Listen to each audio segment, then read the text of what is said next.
Hello and welcome students, मैं ज़िक मावत स्वागत करता हूं आप सभी का मिशन ज्ञान क्लासेस के ई लर्निंग प्लेटफॉर्म पर।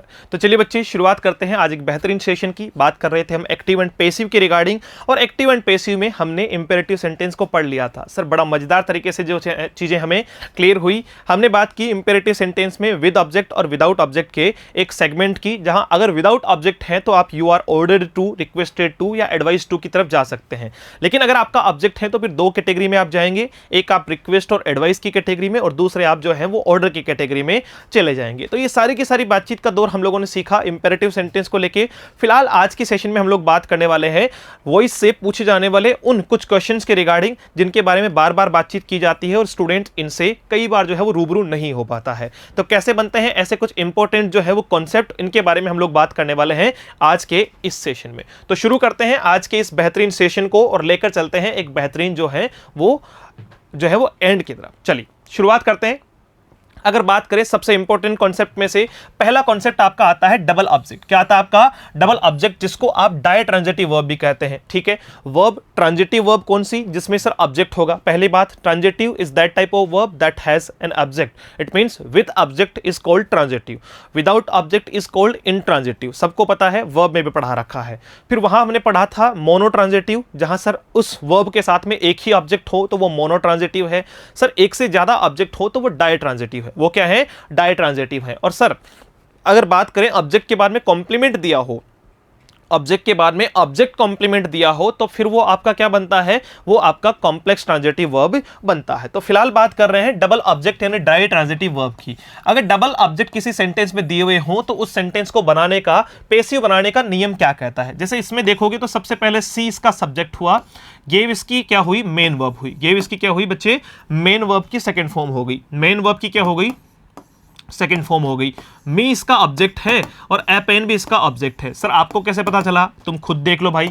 ये आ रहा है कि उसने क्या दिया? सी गेव मी व्हाट, तो कहोगे सर पेन दिया। She gave a pen to whom, किसे दिया? मुझे दिया। तो लिविंग के लिए आपका लिविंग ऑब्जेक्ट आपका हो गया, आपका इनडायरेक्ट ऑब्जेक्ट हो गया, और आपका नॉन लिविंग आपका जो व्हाट से आया है वो आपका डायरेक्ट ऑब्जेक्ट हो गया। डन।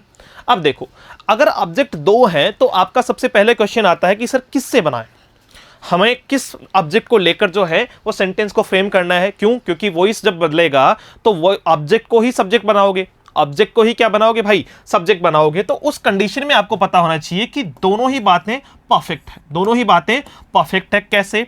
सबसे पहले मैं बनाता हूं नॉन लिविंग से या लिविंग से। अगर बात आती है नॉन लिविंग या लिविंग में से प्रायोरिटी की, तो सबसे पहली प्रायोरिटी आती है लिविंग की। भाई जीवित व्यक्ति को पहली प्रायोरिटी है, जीवित व्यक्ति को पहली प्रायोरिटी है, निर्जीव को बाद में है। तो बनाने का काम करेंगे किससे? लिविंग से। लिविंग सा कौन सा है आपका? होम से जो आ रहा है वो लिविंग है। होम से जो आ रहा है ना बच्चे वो लिविंग है आपका, और आपका व्हाट से जो आ रहा है वो नॉन लिविंग है। ये आपको पहले भी बता रखा है कंप्लीटली, जो है वो आपको बेसिक स्ट्रक्चर में ये कंप्लीट सारी बातें बताई हुई है। तो मी आपका क्या बनता है? मी अगर आपका सब्जेक्ट बने, सबसे पहले मी आपका अगर सब्जेक्ट बने तो क्या बनेगा? आई। गेव मतलब पास्ट इंडेफिनिट है, किस में जाएगा? सर पास्ट कंटिन्यूस में जाएगा। पास्ट कंटिन्यूस में आई के साथ क्या आएगा? वॉज आएगा। वर्ब की कौन सी फॉर्म? Third form. तो थर्ड फॉर्म क्या हो गई? आई was given. I was given. अब देखो क्या बच रहा है, एक तो सर इसमें बच रहा है आपका जो है वो सी, ठीक है, जो इधर आके ऑब्जेक्ट बनेगा। एक अभी तक बच रहा है आपका जो है वो डायरेक्ट ऑब्जेक्ट, आपका जो है वो नॉन लिविंग ऑब्जेक्ट बच रहा है। तो अब क्या लिखेंगे? I was given. I was given what? I was given a pen. I was given a pen. और किसके द्वारा? बाय हर। सी का जो है वो ऑब्जेक्ट क्या हो गया? हर हो गया। I was given a pen, I was given a pen by her. कोई दिक्कत बिल्कुल भी नहीं होनी चाहिए। सेकंड अगर सेंटेंस की बात करें, सेकंड अगर सेंटेंस की बात करें तो किससे बनाएंगे? ए पेन से। किससे बनाएंगे? ए पेन से। पेन के साथ में वही टेंस चेंज होगा तो क्या आ जाएगा? वॉज। उसके बाद में गिवन। अब देखो, अगर मैं कहता हूं कि अब इसमें क्या बचा, तो आप कहोगे सर इसमें फिर से दो चीजें बच गई, एक अब इसमें मी बच गया और एक इसमें सी बच गया। सी का तो बाई हर कर देंगे, लेकिन मी को अगर मैं ये कहता हूं ए पेन वॉज गिवन मी, तो क्या ये बात सही है? तो आप कहोगे सर गलत है। क्यों? क्योंकि जब बात आती है ऑब्जेक्टिव केस की, प्रीपोजिशन में, प्रीपोजिशन के सॉरी आपके जो है वो प्रोनाउन के ऑब्जेक्टिव केस की, प्रोनाउन के ऑब्जेक्टिव केस की, तो वो प्रीपोजिशन के साथ में आता है। किसके साथ में आता है? प्रीपोजिशन के साथ में आता है। इसे कहते हैं प्रीपोजिशनल ऑब्जेक्ट। इसे क्या कहते हैं? प्रीपोजिशनल ऑब्जेक्ट कहा जाता है। तो बच्चे यहां जो है ना, यहां मी ना आके क्या आएगा आपका? टू के साथ में इसे कनेक्ट किया जाएगा, टू मी। क्या आएगा आपका?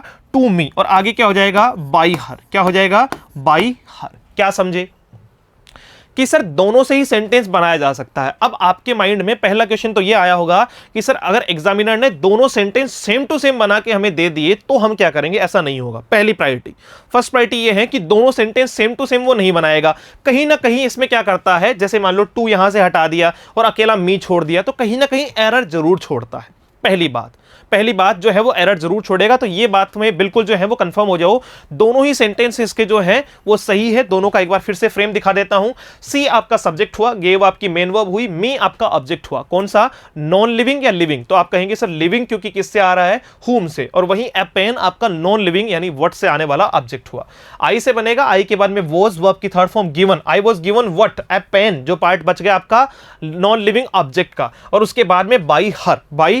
वहीं पे हम बात करेंगे एपेन की। अगर इसे लिखा तो उसके बाद में वॉज गिवन, बिल्कुल ठीक है। To whom, I was given a pen, I was given a pen, a pen was given to whom, a pen was given to whom, to me, भाई मुझे दिया गया। तो मी को जब जोड़ेंगे तो किससे कनेक्ट करेंगे, टू से कनेक्ट करेंगे, और बाई हर का बाई हर। यानी डायट्रांजिटिव वर्ब में हमेशा ध्यान रखना है कि दोनों ही वर्ब से क्या बनाया जा सकता है, आपका पैसिव बनाया जा सकता है। डन। आ जाओ फिर नेक्स्ट बात करते हैं दूसरे पॉइंट की कि सर कई बार आपको जो है वो बी की फॉर्म देखने को मिलती है। किसकी फॉर्म देखने को मिलती है, बी की फॉर्म देखने को मिलती है। बी की अगर बात करें तो कैसे करेंगे अपन, बी के बारे में लिखा हो गोइंग टू और फिर लिखी हो वर्ब की फर्स्ट फॉर्म। अगर दिया हो एक्टिव में, अगर किसमें दिया हो एक्टिव में, बी मतलब बी की form is am are was were दी हुई हो, फिर गोइंग टू लिखा हो, फिर वर्ब की फर्स्ट फॉर्म दी हुई हो, तो पैसिव बनाते टाइम क्या करते हैं सर, बी की फॉर्म को बी की फॉर्म लिखते हैं, गोइंग टू को गोइंग टू लिखते हैं, जैसा सेम टू सेम लिखा है। सिर्फ वर्ब की फर्स्ट फॉर्म को बी प्लस वर्ब की थर्ड फॉर्म में चेंज कर देते हैं, जैसा कि सेंटेंस आपको दिया है, I am going to buy a new car. देखो I am going to buy, I इसका क्या हो गया सर, आई इसका सब्जेक्ट हो गया, सब्जेक्ट, एम आपकी हेल्पिंग वर्ब, गोइंग आपकी जो है वो मेन वर्ब की फोर्थ फॉर्म, टू बाई आपको दिया हुआ है, क्या दिया हुआ है, टू के साथ में वर्ब की first form, to plus verb की फर्स्ट फॉर्म आपको दी हुई है, और एन न्यू कार इसका क्या हो गया, ऑब्जेक्ट हो गया। तो अब इस टू प्लस वर्ब की फर्स्ट फॉर्म को किससे कनेक्ट करना है, to plus be plus verb की थर्ड फॉर्म में बदल देना है। कोई दिक्कत बिल्कुल भी नहीं होनी चाहिए। तो बनाओ फटाफट से। सबसे पहले क्या करेंगे कि सर जब हम इसे बनाएंगे तो देखो जी, सबसे पहले क्या लिखेंगे, ऑब्जेक्ट लिखेंगे, ऑब्जेक्ट सब्जेक्ट के तौर पे जाएगा तो क्या हो जाएगा, ए न्यू कार। क्या हो जाएगा, ए न्यू कार। अब देखो यहां आ रहा था आपका एम, लेकिन जब ये जाएगा किसमें, जब ये जाएगा आपका जो है वो चेंज होगा, कॉन्टिन्यूस का तो कॉन्टिन्यूस रहेगा, लेकिन ए न्यू कार के साथ में अब एम नहीं आएगा, क्या आएगा आपका, इज आएगा। क्या आएगा आपका, is. A new car is going to be, verb की थर्ड फॉर्म कौन सी, बाई की हो जाएगी, bought. A new car is going to be bought, और आगे क्या हो जाएगा आपका, by I my, बताओ कोई दिक्कत। A new car is going to be bought by me, यानी ये उस कॉन्सेप्ट की बात कर रहे हैं जब हम going to का यूज करते हैं। किसका यूज करते हैं, going to का यूज करते हैं, और उसके ठीक बाद में आपको वर्ब की फर्स्ट फॉर्म दिखाई देती है, तो उस going to को going to be plus verb की थर्ड फॉर्म में चेंज कर देते हैं। going to यानी यहां पे एक सेगमेंट आपने देखा कि यहां पे going to की वजह से जो है going to का वर्ड अर्थ होता है कॉन्टिन्यूस। गोइंग टू का अर्थ क्या होता है, कॉन्टिन्यूस। इट्स गोइंग टू ये चल रहा है। तो जाहिर सी बात है इसमें तभी हमने किसका यूज नहीं किया है, बीइंग का यूज नहीं किया है। किसका यूज नहीं किया है, बीइंग का यूज नहीं किया है। जो है वो अदरवाइज हम क्या करते हैं, जब कॉन्टिन्यूस को चेंज करते हैं पैसिव में, तो साथ में क्या लगाते हैं, बीइंग लगाते हैं। तो ये वास्तविकता में किसका काम कर रहा है, बीइंग का काम कर रहा है। किसका काम कर रहा है, गोइंग जो है वो बीइंग का काम कर रहा है। A new car is being to be bought, है ना। तो वैसे ही a new car is going to be bought by me. Clear, आ जाओ फटाफट से। तो बी प्लस गोइंग टू के साथ में अगर वर्ब की फर्स्ट फॉर्म आए तो उसे बी गोइंग टू बी और वर्ब की थर्ड फॉर्म में चेंज कर देते हैं। जैसा कि एक सेंटेंस और लेते हैं, they are going to sell their property. अब देखो वही आपका दे सब्जेक्ट हो गया, आर आपकी हेल्पिंग वर्ब हो गई, गोइंग आपकी जो है वो क्या हो गई, मेन वर्ब की फोर्थ फॉर्म हो गई, टू सेल, और उसके बाद में देयर प्रॉपर्टी। तो कहां से बनेगा सर, सबसे पहले बनेगा देयर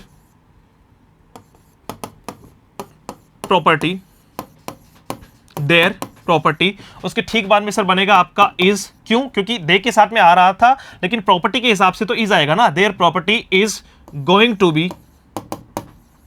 गोइंग टू का गोइंग टू, बी आपने लगाया वर्ब की थर्ड फॉर्म, सेल की क्या हो गई, sold, is going to be sold by whom, by them, they का क्या हो जाएगा, देम, दे का क्या हो जाएगा, देम। बोलो क्लियर है। तो पॉइंट 2 आपका है बी प्लस गोइंग टू की फॉर्म को B plus going to be और वापस वर्ब की थर्ड फॉर्म में चेंज कर देते हैं। डन हुई बातचीत हमारी। चलिए अगर थर्ड पॉइंट के रिगार्डिंग बात करें कि सर मोस्ट इंपोर्टेंट पॉइंट्स में से एक थर्ड पॉइंट आपका है बच्चे, जहां हम फिक्स प्रीपोजिशन की बात करते हैं। किसकी बात करते हैं, फिक्स प्रीपोजिशन की बात करते हैं। फिक्स प्रीपोजिशन क्या है, बहुत सारी वर्ब ऐसी हैं जो अपने साथ में प्रीपोजिशन का एक पेयर लेके चलती है, जिसे हम फिक्स प्रीपोजिशन कहते हैं। परिस्थिति जो भी हो वो जो है वो प्रीपोजिशन उसके साथ में रहेगी ही रहेगी। जैसे अगर इस सेंटेंस को देखोगे तो यहां पता चलेगा कि सर आपका सी क्या है, सी सब्जेक्ट है, लाफ आपकी क्या है, वर्ब की सेकंड फॉर्म है, मी आपका ऑब्जेक्ट है ना। कुछ बच्चों को लगता है कि सर ये एट मी के लिए आया होगा, एट जो है वो मी के लिए आया होगा। नहीं, एट जो है वो किसके लिए आया है, लाफ के लिए आया है। लाफ के साथ में एट आना फिक्स प्रीपोजिशन है। लाफ के साथ में एट आना आया मी के लिए है, लेकिन लाफ के साथ में एट बना रहेगा, लाफ के साथ में एट बना रहेगा। समझ पा रहे हो आप मेरी बात को। तो वो फिक्स प्रीपोजिशन है। अब स्टूडेंट यहां गलती क्या करता है, जब भी उसको कहते हैं कि इसका पेसिव बनाओ तो वो इसका पेसिव कुछ यू बना देता है। देखो मी ऑब्जेक्ट में है, सब्जेक्ट में जाएगा तो क्या हो जाएगा, आई। लाफ्ड वर्ब की सेकंड फॉर्म है तो किस में जाएगा, पास्ट में। वोज और लाफ का क्या रह जाएगा, लाफ का रह जाएगा जी लाफ्ड, लाफ का क्या रह जाएगा, laughed. I was laughed at by, C का क्या हो जाएगा, हर। अब स्टूडेंट की समस्या क्या है कि जब भी वो इस सेंटेंस को देखता है वो कहता है गलत है। सर क्यों गलत है, क्योंकि वो कहता है सर देखो एट और बाई दो प्रीपोजिशन एक साथ में है, एट और बाई दो प्रीपोजिशन एक साथ में है, और दोनों प्रीपोजिशन अगर एक साथ में है तो फिर आप इसका यूज नहीं कर सकते। क्यों नहीं कर सकते भाई, क्यों नहीं कर सकते, लाफ के साथ में एट जो है वो फिक्स प्रीपोजिशन है, ये नहीं हटेगी, ये नहीं हटेगी। और बाई मैंने किसके लिए यूज किया है, बाई के साथ में ऑब्जेक्ट हर लगाने के लिए यूज किया है, तो ये बिल्कुल पॉसिबल है। ये क्या है, बिल्कुल पॉसिबल है। फिक्स प्रीपोजिशन जो है वो अपने साथ में ही रहेगी, फिक्स प्रीपोजिशन वर्ब के साथ में रहेगी। जैसे इसका सेंटेंस जब बनाएंगे तो क्या बनेगा, मी आपका आई में, आपका लाफ्ट जो है वो वॉज लाफ्ट में, एट इसके साथ में रहेगा क्योंकि ये इसकी फिक्स प्रीपोजिशन का पेयर है, फिक्स प्रीपोजिशन का पेयर है। बोलो डन। तो फिक्स प्रीपोजिशन का ध्यान रखना है कि सर अगर फिक्स प्रीपोजिशन हो तो उसमें से हम प्रीपोजिशन के पार्ट को अलग नहीं कर सकते हैं, प्रीपोजिशन के पार्ट को अलग नहीं कर सकते हैं, वो साथ में लिखा जाएगा। आई was laughed at by her, इसको यूं मत पढ़ो ना, आई was laughed at by her, I was laughed at by her. क्यों, क्योंकि लाफ के साथ में फिक्स प्रीपोजिशन के तौर पे एट आया है और फिर आपका बाई और हर आया है। आओ देखिए नेक्स्ट बात करते हैं फोर्थ पॉइंट के रिगार्डिंग। फोर्थ पॉइंट आपका क्या है, प्रीपोजिशन। भाई प्रीपोजिशन हमने अभी तक जो है वो मैक्सिमम सेंस में क्या देखी है, बाई देखी है, एक आध जगह टू भी देखी है। तो बाई किसके लिए आता है, नेम ऑफ अ पर्सन, किसी व्यक्ति का नाम हो या फिर जो है वो आपका लिविंग ऑब्जेक्ट हो, या आपका क्या हो बच्चे, लिविंग अगर ऑब्जेक्ट हो, किसी व्यक्ति का नाम हो या लिविंग ऑब्जेक्ट हो, तो उस कंडीशन में किसका यूज करते हैं हम, बाई के साथ में प्रीपोजिशन का यूज करते हैं, बाई प्रीपोजिशन का यूज करते हैं। By him, by her, by me, by them, समझ रहे हो, by Ram, by Shyam, by Radha. तो ये सब के सब क्या है कि सर ये सब के सब क्या है, या तो किसी का नाम है या फिर उसके लिए लिविंग ऑब्जेक्ट है, या उसके लिए क्या है, लिविंग ऑब्जेक्ट है, तो बाई प्रीपोजिशन आएगी, बाई प्रीपोजिशन आएगी। लेकिन प्रीपोजिशन चेंज भी होती है, जैसे कुछ जगह आपको विद देखने को मिलेगा, कुछ जगह आपको क्या देखने को मिलेगा बच्चे, विद देखने को मिलेगा, जो टूल या इंस्ट्रूमेंट्स के साथ में आता है, टूल्स या इंस्ट्रूमेंट के साथ में आता है तो वहां क्या आएगा, विद आएगा। सर अगर मीडियम हो, मध्यम हो तो क्या आएगा, इन आएगा, मध्यम हो तो क्या आएगा, इन आएगा। और एट आता है समथिंग के लिए, एट आता है समथिंग के लिए, जैसे एम के साथ में एट आता है, आपका एम के साथ में क्या आता है, एट आता है। बहुत सारी चीजें हैं, सरप्राइज के साथ में एट आता है। तो इन सब के बारे में बात करते हैं। अब देखो नीचे वाला सेंटेंस देखो और ये बताओ कि ये सेंटेंस क्या है, I am interested in English.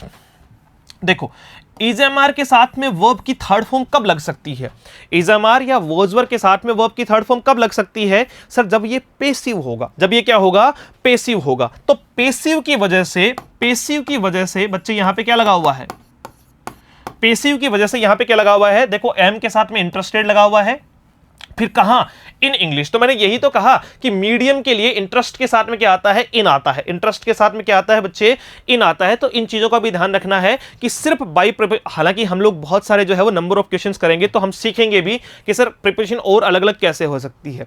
फिलहाल मैं बात कर रहा हूं कि सर बाई प्रीपोजिशन अकेली नहीं आती, इसके अलावा इन भी आता है, विद भी आता है, एड भी आता है। प्रीपोजिशन का use according to sense, according to meaning, according to situation जो है वो वेरी कर सकता है, बदल सकता है। इंटरेस्ट के साथ में इन आएगा, आएगा, इंटरेस्ट के साथ में क्या आएगा, इन आएगा, मेरी के साथ में टू आएगा, मेरी के साथ में क्या आएगा आपका, टू आएगा। जब भी मेरी को पैसिव में लिखोगे, ठीक है, जैसे मैं कहूं राम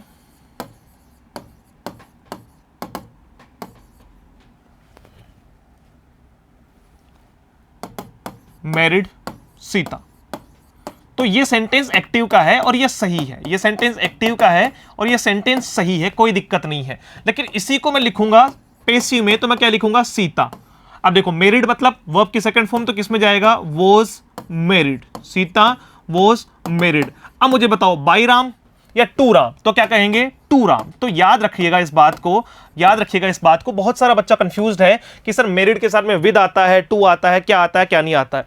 ऊपर वाले सेंटेंस में कुछ नहीं आएगा, राम मैरिड सीता, राम मैरिड सीता, राम ने सीता से शादी की, राम ने सीता से शादी की। लेकिन पैसिव में आपका मैरिड के साथ में क्या आता है, टू आता है। पैसिव में आपका मैरिड के साथ में क्या आता है बच्चे, टू आता है। एक्टिव में विद नहीं आएगा। बहुत सारे बच्चे यहां पे कर देते हैं आपका Ram married with Sita, Ram married with Sita. Active में कोई प्रीपोजिशन नहीं आएगी, पैसिव में मैरिड के साथ में टू आ जाएगा।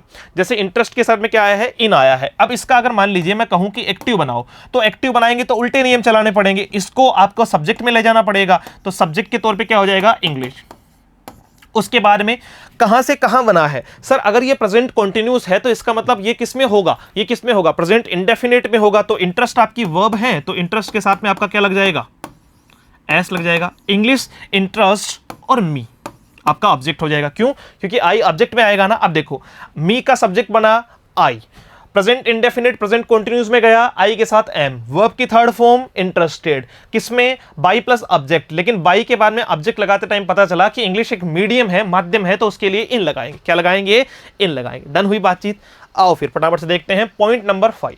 पॉइंट नंबर 5, अगर पांचवें पॉइंट की बात करूं तो कुछ ऐसे सेंटेंसेस जो एग्जामिनेशन बार बार पूछता है, सेंटेंस के लास्ट में एडजेक्टिव दिया जाता है। क्या दिया जाता है बच्चे, एडजेक्टिव दिया जाता है, ऑब्जेक्ट नहीं दिया जाता। जैसे इस सेंटेंस को देखोगे तो पता चलेगा रोजेस, रोजेस इसका सब्जेक्ट हुआ, रोजेस बच्चे इसका क्या हो गया, सब्जेक्ट हो गया। स्मेल आपकी क्या हो गई, सर मेन वर्ब हो गई, ठीक है। स्वीट आपका क्या है, स्वीट तो सर आपका ऑब्जेक्ट है, बिल्कुल भी नहीं है। ऑब्जेक्ट ना होके ये किसका काम कर रहा है, एडजेक्टिव का काम कर रहा है। किसका काम कर रहा है, एडजेक्टिव का काम कर रहा है। भाई सुगंध जो है, अच्छी सुगंध जो है वो उसकी विशेषता है, अच्छी सुगंध उसकी क्या है, विशेषता है रोजेस की, ना कि ऑब्जेक्ट। तो ऑब्जेक्ट नहीं हो तो ऐसे सेंटेंस को कैसे बनाते हैं, ऑब्जेक्ट नहीं हो तो ऐसे सेंटेंस को कैसे बनाते हैं। सबसे पहले क्या लिखेंगे, roses, roses are sweet, roses are sweet. सबसे पहले क्या लिखेंगे, रोजेस आर स्वीट। फिर इसमें लिखेंगे अपन पेयर किसका, वेन का। फिर क्या लगाएंगे, दे। फिर लिखेंगे आर और वर्ब की थर्ड फॉर्म। नहीं समझ में आया, आ जाएगा, कोई दिक्कत नहीं है। या दूसरे पोर्शन में इसको कई बार रोजेस आर स्वीट को क्या लिखा जाता है, रोजेस आर की जगह आपको स्मेल स्वीट भी दिखाई देगा, रोजेस स्मेल स्वीट। कहने का अर्थ क्या है, अब देखो इस फॉर्मेशन को जब लास्ट में एडजेक्टिव आए तो इस फॉर्मेशन को चेंज करते टाइम क्या करते हैं, या तो इसको सबसे पहले सेम टू सेम लिख दो, roses smell sweet, roses smell sweet.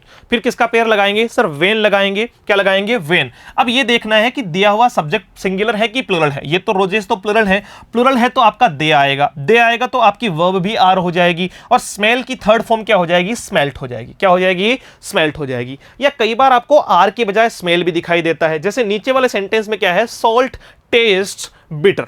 Salt कैसा टेस्ट देता है, बिटर देता है, कड़वा देता है। तो अब मुझे बताओ, सॉल्ट इसका क्या हो गया, सब्जेक्ट, आपकी वर्ब होगी, मेन वर्ब होगी आपकी टेस्ट। बिटर आपका क्या हो गया, सर बिटर आपका एडजेक्टिव हो गया, बिटर आपका क्या हो गया, एडजेक्टिव होगा। अब अगर इन तीनों की बात करें तो कैसे करोगे, देखो सबसे पहले सॉल्ट इज बिटर, ठीक है। एग्जामिनेशन में आपको कई बार इज और कई बार यहीं पे टेस्ट भी दिखाई दे सकता है, ध्यान रखना। सोल्ट इज बिटर वेन, अब मुझे बताओ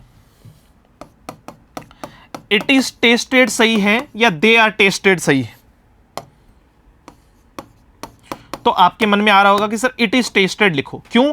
क्योंकि बात किसकी हो रही है? सॉल्ट की। अनकाउंटेबल है, अनकाउंटेबल है तो जाहिर सी बात है सिंगुलर में काउंट होगा, सिंगुलर में काउंट होगा तो इसके लिए दे ना आके इट आएगा, इट के बारे में इज आएगा, इट के बारे में क्या आएगा? इज। वहीं पे यहां बात हो रही थी रोजेस के रिगार्डिंग, वहीं पे यहां बात हो रही थी रोजेस के regarding, roses are plural, roses are plural. तो जाहिर सी बात है अगर रोजेस आपके प्लूरल है तो फिर आपका आने वाली जो वर्ब होगी वो भी क्या होगी? प्लूरल, और आने वाला जो प्रोनाउन होगा वो भी क्या होगा? प्लूरल। डन। यानी हमने क्या किया, सबसे पहले roses are sweet same to same लिख सकते हैं, या रोजेस स्मेल स्वीट लिख सकते हैं, या आर स्वीट।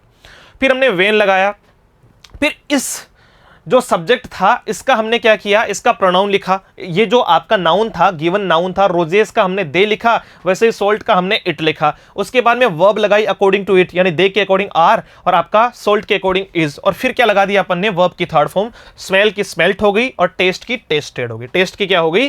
टेस्टेड हो गई। बोलो कोई दिक्कत? तो इस टाइप के सेंटेंस का भी फॉर्मेशन होता है। लेकर चलते हैं पॉइंट नंबर 6 की तरफ। पॉइंट नंबर 6 आपका क्या है? सेंटेंस की शुरुआत कई बार आपको इट या देर से दिखाई देगी। सेंटेंस की शुरुआत आपको कई बार इट या देर से दिखाई देगी और इसके बाद में आपको दिखाई देगा टू प्लस वर्ब की फर्स्ट फॉर्म, जिसे आपको टू के साथ में बी और वर्ब की थर्ड फॉर्म में चेंज कर देना है। टू प्लस वर्ब की फर्स्ट फॉर्म ये रही और आपका टू प्लस वर्ब की फर्स्ट फॉर्म ये रही। इन दोनों में एक छोटा सा डिफरेंस है, समझना। देखो दोनों अलग अलग लिए हैं। एक तो इट इज टाइम या देर इज नो टाइम। अगर सेंटेंस की शुरुआत किससे हो? इट या देर से हो। अब देखो to take, to plus verb की फर्स्ट फॉर्म के बाद में ऑब्जेक्ट दिया है और यहां पे टू प्लस वर्ब की फर्स्ट फॉर्म के बाद में ऑब्जेक्ट नहीं दिया है। तो अगर ऑब्जेक्ट दिया हो तो कैसे बनेगा और ऑब्जेक्ट नहीं दिया हो तो कैसे बनेगा, दोनों ही बता दे रहे हैं। जैसे सबसे पहले इसको कैसे बनाओगे? सर बाकी का मामला सेम टू सेम रखेंगे। It is time, it is time. अब देखो टू प्लस वर्ब की फर्स्ट फॉर्म तो किसमें चली जाएगी? टू बी वर्ब की थर्ड फॉर्म, यानी ये तो कायदे से क्या बनेगा? To be taken. क्या बनेगा? To be taken. तो फिर ये क्या बनेगा? ऑब्जेक्ट अगर दिया हो ना तो इसमें आप क्या लगाओगे? आपकी तरफ से फोर लगाओगे और फिर क्या लगाओगे? टी लगाओगे। ऑब्जेक्ट लिखोगे कनेक्ट करके, it is time for tea, और उसके बाद में टू प्लस वर्ब की फर्स्ट फॉर्म को to plus be plus verb की थर्ड फॉर्म में चेंज कर देंगे। यानी क्या बनेगा आपका?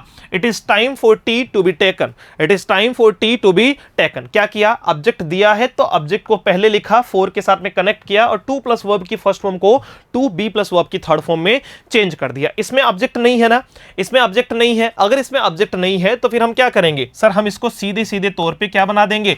There is